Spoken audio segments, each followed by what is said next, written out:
Mix by सुर संगीत Maithili.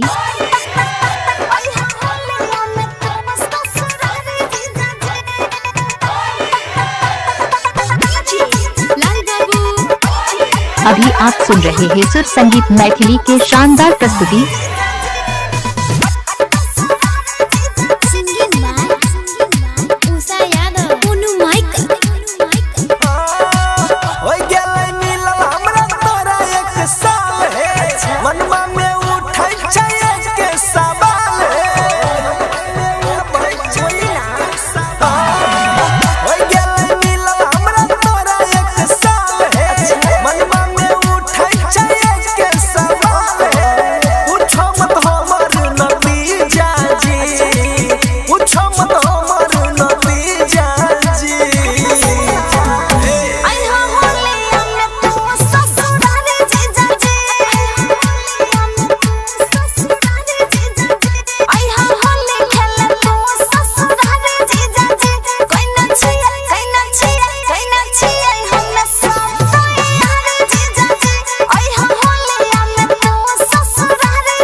DJ Kuldeep खिलाड़ी समस्तीपुर।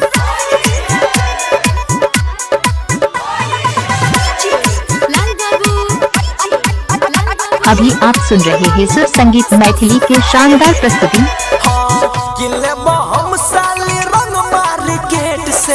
चिंता न करो तू वही बुलेट से।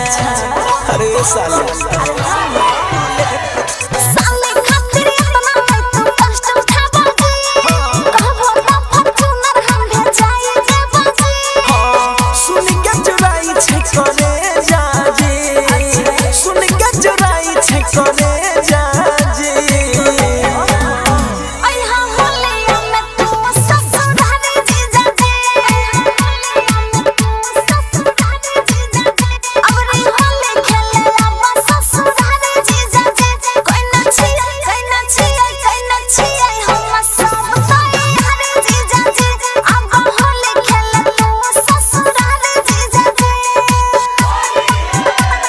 डीजे कुलदीप खिलाड़ी समस्तीपुर।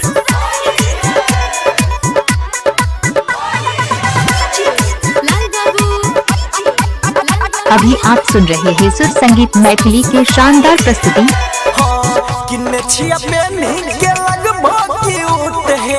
दीदी सारी और तोरा सूट है।